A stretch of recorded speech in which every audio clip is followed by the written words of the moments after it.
السلام علیکم viewers, learn with Amna channel میں آپ کو بہت خوش آمدید۔ آج کا جو میرا ٹاپک ہے وہ ہے واقعہ افق کی مکمل تفصیل۔ تو آئیے جانتے ہیں۔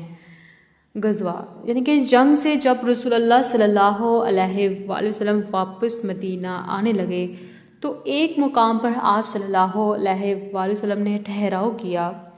تو اس جنگ میں آپ کے ساتھ ام المومنین عائشہ بنت ابی بکر بھی تھیں، جو ایک ہودج میں سفر کرتی تھی، اور چند مخصوص آدمی اس ہودج کو اونٹ پر لادنے اور اتارنے پر مقرر تھے۔ حضرت عائشہ لشکر کی روانگی سے کچھ پہلے لشکر سے باہر رفع حاجت کے لیے تشریف لے گئیں۔ جب واپس ہوئی تو دیکھا کہ ان کے گلے کا ہار کہیں ٹوٹ کر گر گیا ہے۔ وہ دوبارہ اس ہار کی تلاش میں لشکر سے باہر چلی گئیں اور واپس آنے میں کچھ دیر لگ گئی اور لشکر روانہ ہو گیا۔ آپ کا ہودج لادنے والوں نے خیال کیا آپ اندر تشریف فرما ہے، کیونکہ آپ کی عمر مبارک اتنی زیادہ نہ تھی تو وزن محسوس نہیں ہوتا تھا۔ انہوں نے ہودج لاد دیا اور پورا قافلہ منزل سے روانہ ہو گیا۔ آپ منزل پر واپس آئی تو کوئی آدمی موجود نہیں تھا۔ تنہائی اور اندھیری رات سے سخت گھبرائی اور اکیلا سفر کرنا بھی مشکل تھا، اس لیے آپ یہ سوچ کر لیٹ گئیں کہ جب اگلی منزل پر مجھے نہ پائیں گے تو میری تلاش میں میرے قافلے والے ضرور یہاں آئیں گے۔ آپ لیٹی لیٹی سو گئیں۔ ایک صحابی صفوان ہمیشہ لشکر کے پیچھے اس خیال سے چلا کرتے تھے کہ لشکر کا گرا ہوا سامان اٹھاتے چلیں۔ جب اس مقام پر پہنچے تو حضرت عائشہ کو دیکھا۔ چونکہ آپ آیت پردہ سے پہلے ام المومنین کو دیکھ چکے تھے تو پہچان گئے اور انہیں مردہ سمجھ کر انا للہ و انا الیہ راجعون پڑھا۔ اس آواز سے حضرت عائشہ جاگ اٹھیں تو حضرت صفوان نے اپنے اونٹ کو ان کے قریب جا کر بٹھا دیا، جس پر آپ بغیر کوئی بات کیے سوار ہو گئے، اور حضرت صفوان نے اونٹ کی مہار پکڑ کر پیدل چلتے ہوئے اگلی منزل پر حضور صلی اللہ علیہ وآلہ وسلم کے پاس پہنچ گئے۔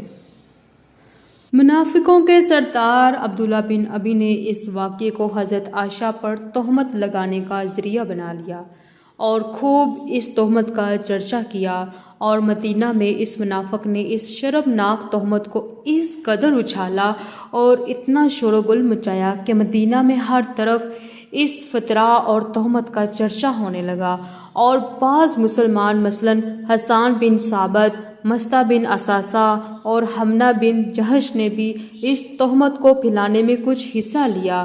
حضور اقدس صلی اللہ علیہ وآلہ وسلم کو اس تہمت سے بے حد رنج صدمہ پہنچا۔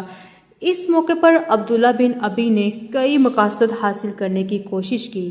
ایک طرف رسول اللہ اور ابو بکر صدیق کی عزت پر حملہ کیا، دوسری طرف اس نے اسلامی تحریک کے بلند اخلاق کو گرانے کی کوشش کی، تیسری طرف اس نے ایک چنگاری پھینکی کہ اگر اسلام اپنے پیروکاروں کی کایا پلٹ نہ کر چکا ہوتا تو مہاجرین اور انصار آپس میں لڑ پڑتے، کیونکہ حضرت عائشہ کے حوالے سے جس شخص پر الزام لگ رہا تھا، یعنی صفوان بن معطل کا تعلق قبیلہ خزرج سے تھا۔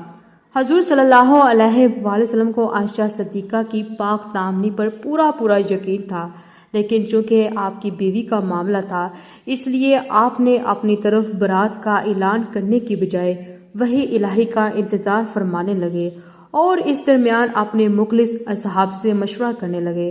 حضرت عمر فاروق، حضرت عثمان بن عفان، حضرت بن ابی طالب، حضرت ابو ایوب انصاری، حضرت سب سے آپ نے مشورہ کیا۔ ان سب نے کہا کہ حضرت عائشہ صدیقہ بہت نیک پاک دامن عورت ہیں، وہ ایسا کبھی بھی نہیں کر سکتی۔ رسول اللہ صلی اللہ علیہ وآلہ وسلم نے اپنی بیوی ام المومنین زینب بنت جہش سے دریافت فرمایا، جو حسن و جمال میں حضرت عائشہ کے مثل تھی، تو انہوں نے قسم کھا کر یہ عرض کیا کہ یا رسول اللہ، میں اپنے کان اور آنکھ کی حفاظت کرتی ہوں، خدا کی قسم میں تو حضرت بی بی عائشہ کو اچھی طرح سے جانتی ہوں۔ حضرت عائشہ صدیقہ رضی اللہ تعالی عنہا مدینہ پہنچتے ہی سخت بیمار ہو گئی۔ انہیں اس تہمت تراشی کی بالکل خبر ہی نہیں ہوئی۔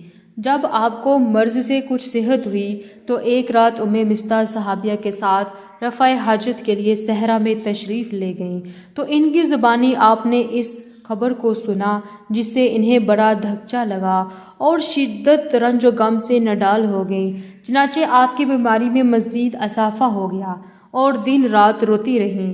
آخر جب آپ سے صدمہ برداشت نہ ہو سکا تو رسول اللہ صلی اللہ علیہ وآلہ وسلم سے اجازت لے کر اپنے والدین کے گھر چلی گئیں اور اس منحوس خبر کا تذکرہ اپنی ماں سے کیا۔ ماں نے تسلی تشکی دی مگر یہ برابر روتی رہیں۔ ایک دن رسول اللہ صلی اللہ علیہ وآلہ وسلم اچانک تشریف لائے اور فرمایا کہ اے عائشہ، تمہارے بارے میں ایسی خبر اڑائی گئی ہے، اگر تم پاک دامن ہو اور یہ خبر جھوٹی ہے تو ان قریب خداوند تعالیٰ تمہاری برات پر ذریعہ وحی اعلان فرما دے گا، ورنہ توبہ استغفار کر لو، کیونکہ جب کوئی خدا سے توبہ کرتا ہے اور بخشش مانگتا ہے تو اللہ تعالیٰ اس کے گناہوں کو معاف فرما دیتا ہے۔ حضور صلی اللہ علیہ وآلہ وسلم کی یہ گفتگو سن کر حضرت عائشہ کے آنسو بالکل تھم گئے اور انہوں نے اپنے والد ابو بکر سے کہا کہ آپ نبی کریم صلی اللہ علیہ وآلہ وسلم کو جواب دے دیجئے۔ تو انہوں نے کہا، فرمایا خدا کی قسم میں نہیں جانتا کہ حضور کو کیا جواب دوں۔ پھر انہوں نے ماں سے جواب دینے کی درخواست کی تو ان کی ماں نے بھی یہی کہا۔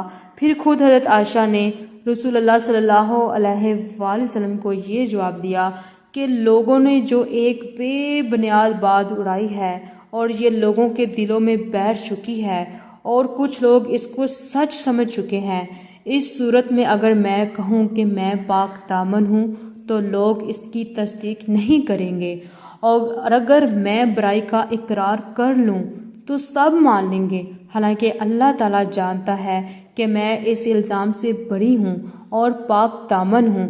اس وقت میری مثال حضرت یوسف کے باپ حضرت یعقوب علیہ السلام جیسی ہے، لہٰذا میں وہی کہتی ہوں جو انہوں نے کہا تھا، یعنی فصبر جمیل، یہی کہتی ہوں۔ انہوں نے کروٹ بدل کر منہ پھیر لیا اور کہا، اللہ تعالیٰ جانتا ہے کہ میں اس تہمت سے بری اور پاک دامن ہوں، اور مجھے یقین ہے کہ اللہ تعالیٰ ضرور میری برات کو ظاہر فرما دے گا۔ رسول اللہ صلی اللہ علیہ وآلہ وسلم حضرت ابو بکر صدیق رضی اللہ تعالیٰ عنہ کے گھر میں موجود تھے اور ابھی تمام لوگ اپنی جگہ پر بیٹھے تھے کہ اچانک حضور صلی اللہ علیہ وآلہ وسلم پر وحی نازل ہونے لگی اور آپ پر نزول وحی کے وقت کی بے چینی شروع ہو گئی۔ شدید سردی کے موسم میں آپ کے بدن مبارک سے پسینے کے قطرے ٹپکنے لگے۔